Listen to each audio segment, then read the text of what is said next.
Good evening, school board and central office staff. Weren't Mariah and Karina outstanding? That's why they're the president of both organizations. I want to thank Zach and Claudia for their presentation as well. They did a bang-up job. Mariah and Karina are two outstanding students that are definitely ambassadors of our school, sharing with you tonight many examples of our motto, Central Can. We have had many things celebrate this year and many more celebrations to come in the next 6 weeks. I truly appreciate you giving two of our student leaders an opportunity to visit with you tonight. I went back and forth as I thought about my presentation tonight.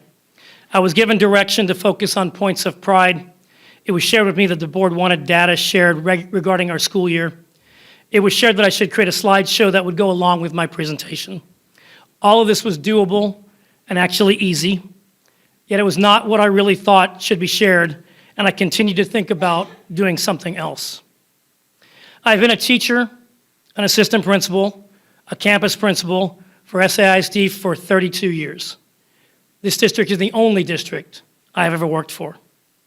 Between my wife, Jody, my kids, Jordan and Wyatt, and I, the Waters family have experienced 3 elementaries, all 4 junior highs, middle schools. I was at Edison, and both high schools. I have poured my whole entire career up to this point into SAISD.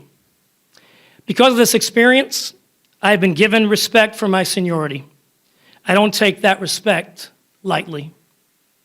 Because of my seniority and I hope proven ability, quite often my voice has been heard and my thoughts listened to. It is because of this respect for my years with the district, having been through the ups and downs of SAISD, and most recently and importantly, the last 2+ years of the pandemic, that I am taking some liberties with my presentation tonight. I will not share points of pride. Mariah and Karina did that for me and did a great job. I have no data to share, nor slides to go along with my words. Making this decision to use this opportunity to speak openly to the board and all key figures of central office was not taken lightly. My respect for each of you and each of your positions should by now be understood. In preparing for tonight, I kept coming back to the fact that if I didn't say what has been on my mind formulated over the last 2 years, I would regret it. Tonight is something I felt I had to do. I shared with my staff that I, until recently, viewed my career as 2 phases, teaching and administrative years. But that has changed. I now view my career as pre-COVID and post-COVID. I call this year not my 32nd year, but year 2. Year 1 of COVID, we were reactionary. We had to be. We were in uncharted territory and needed to survive and do the things to carry on. We made on-the-spot decisions and did the best we could and made it through. Year 2 brought hope that we could do what we used to do, the way we used to do it, and we believed that we could return to normal. I believe that school will never be like it was prior to March of 2020. It has changed, and we have to make changes with it. This year, we have learned that many students struggle just to be students. We have seen an increase in mischief behavior and a decrease in grade level maturity. Isolation, virtual instruction, and family strife have all contributed to added challenges that are on the plates of all of our schools. There is an increase in the number of students dealing with mental health issues. Unfortunately, we only know the tip of that iceberg, since all I can talk about are those that are willing to share what they are going through. In a recent RAND survey, schools and school districts stated that addressing mental health needs of both students and staff ranked higher than student engagement, student attendance, and declining enrollment. The learning gaps that have been created since March of 2020 have been a challenge to overcome as we continue to run schools the same way without addressing a way to meet those needs. Higher failure rates, lower test scores, and a decrease in participation and performance in advanced academics are concerns that affect graduation rates, dropout rates, and the college-bound student. Real and meaningful solutions to these realities are hard to come by in our current status. The retention of teachers and the recruiting of teachers is an ever-growing concern. In the last several years, as we have looked to tackle district challenges, the demands on the teacher have drastically increased.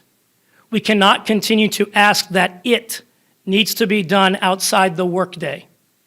The day-to-day demands on teachers to meet, prepare, design, engage, contact, and serve has reached a breaking point. Teachers are struggling to get things accomplished at all levels, yet we continue to expect it. As it is true with students, it is true with teachers and staff. Mental health issues are an issue for school staff.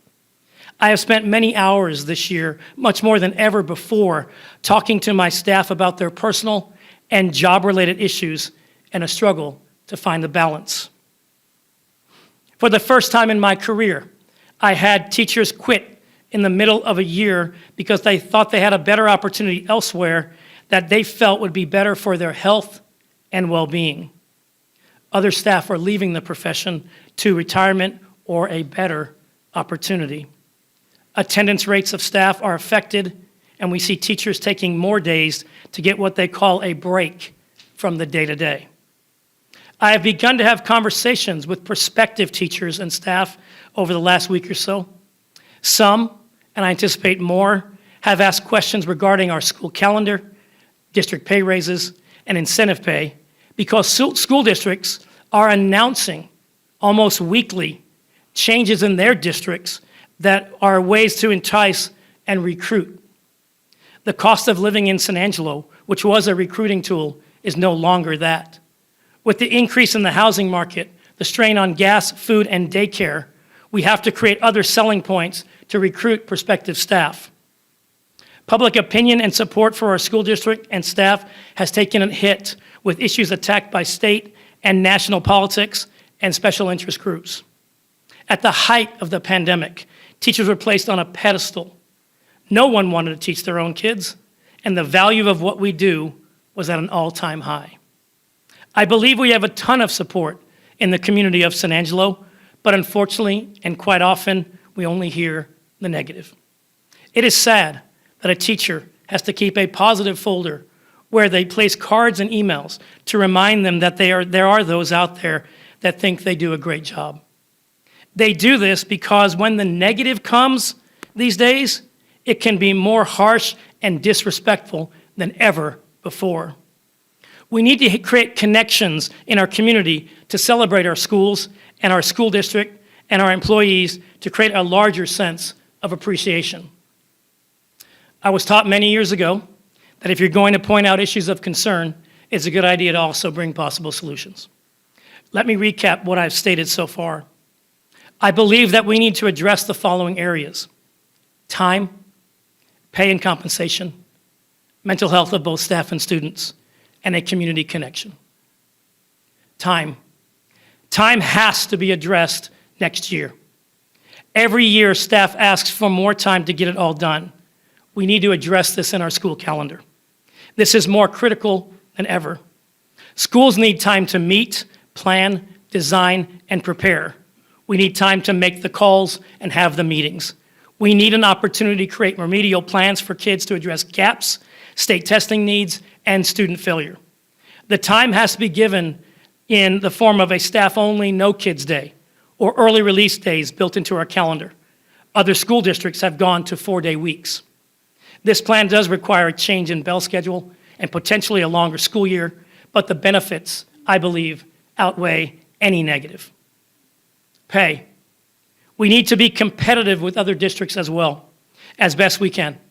We need to make decisions now on a pay raise for next year and include compensation for remaining an employee. Other districts have already announced pay raises and compensation plans for next school year. A district that we struggle to compete with their pay because of the oil field just announced a pay increase for both current and new staff for next year. I have lost teachers to that district and have 1 or 2 prospective staff right now deciding between us and them. In addition, we have to pay staff for the extra. Asking staff to do the extra is hard to do these days with all the challenges that they face and their families face. We need to recognize that they are giving of their time and create additional stipends to do this. A concern expressed by existing staff and prospective staff is childcare. Is there a way to create childcare options for our staff by looking at existing sites or creating a site? Mental health. What are we doing to address the mental health needs of our students? Our counselors already have a full load, and the increased needs of our kids cannot be added to our counselors.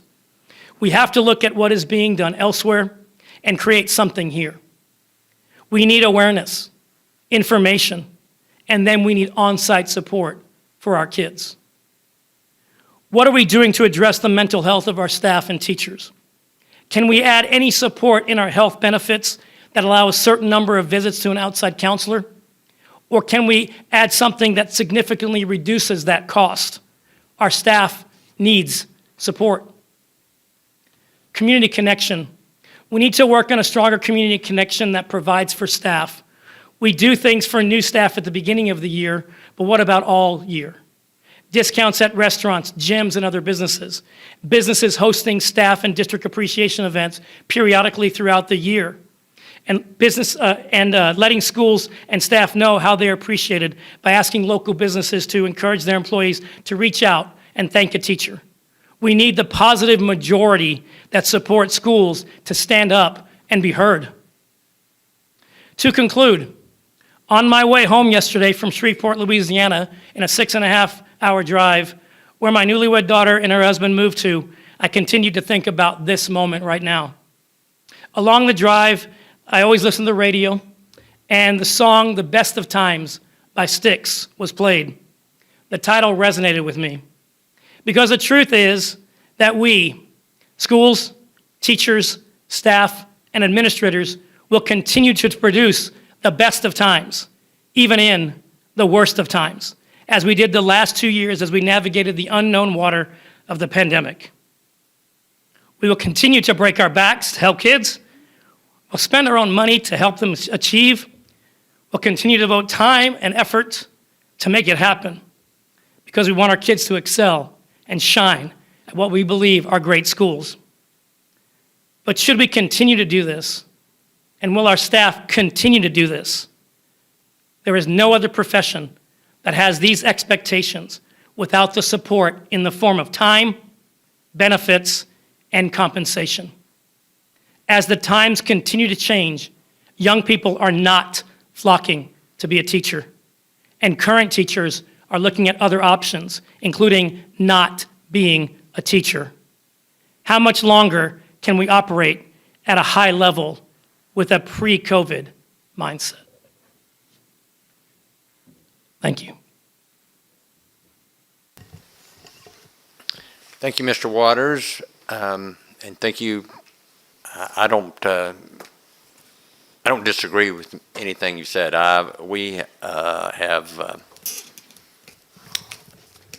been concerned about many of the things that you've been saying. It's not just in San Angelo. I know you're speaking about your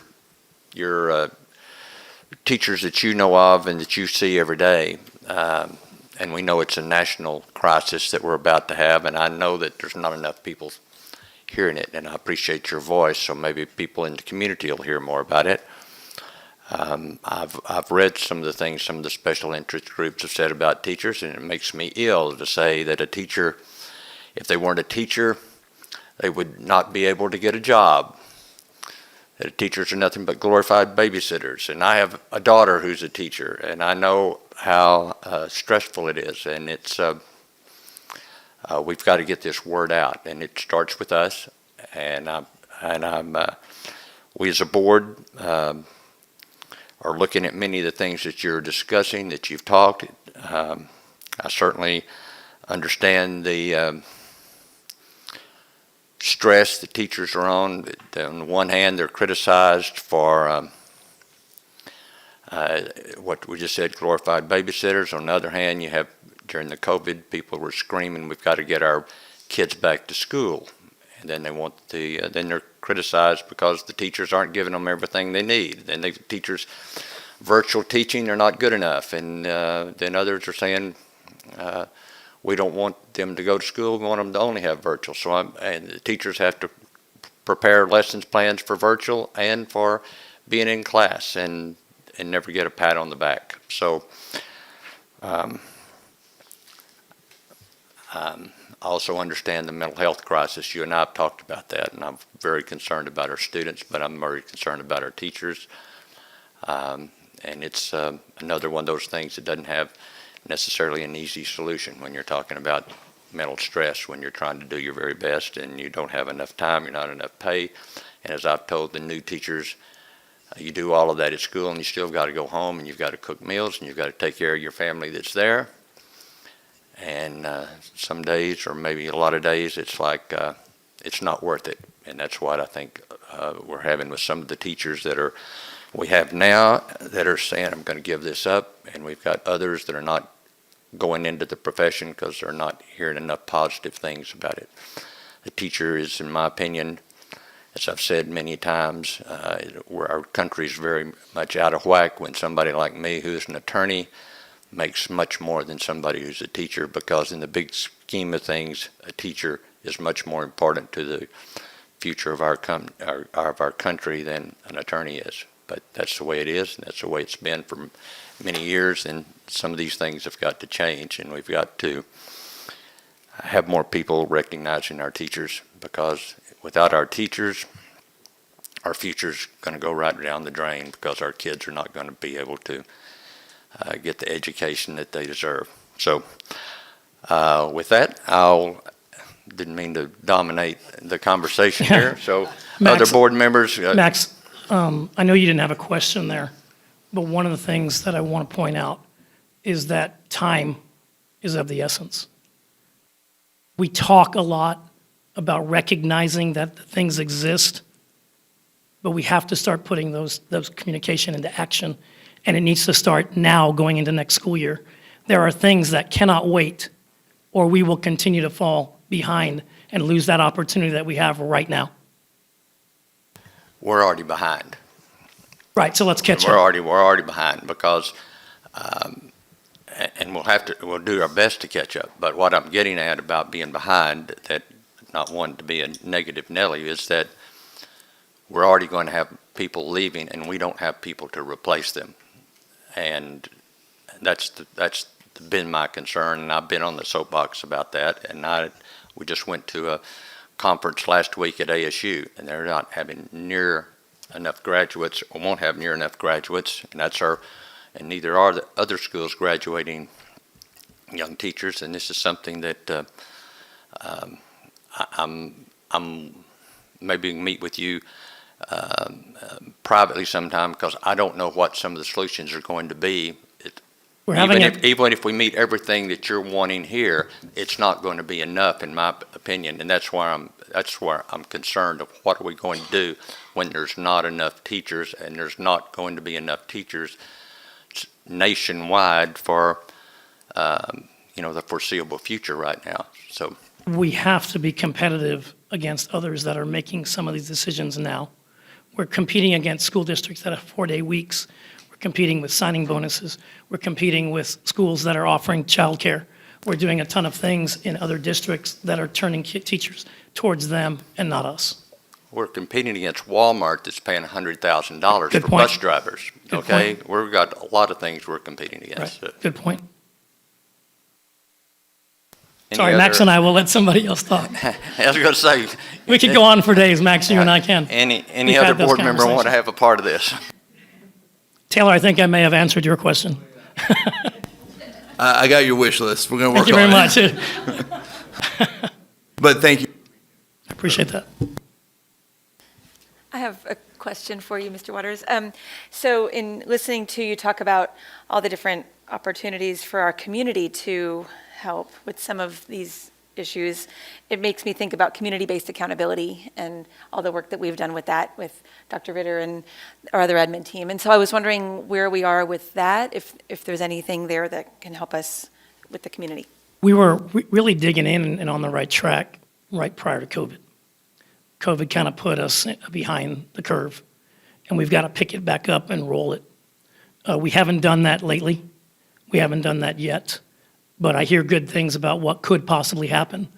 But we've got to engage in that. We got to have that support, and we got to have that leadership to take community-based accountability forward.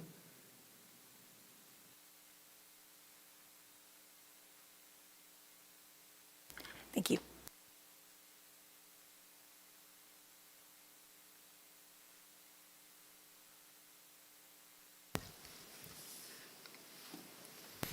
Mr. Parker, I'll just conclude. I just want to thank Mr. Waters for his passion and commitment to SAISD for so many years, and his attention to detail and focus on our kids, and it makes us all better. So thank you, Bill, for sharing your celebrations and challenges, and we'll continue to work towards student benefit and to ensure that we retain our great staff. So thank you. Thank you.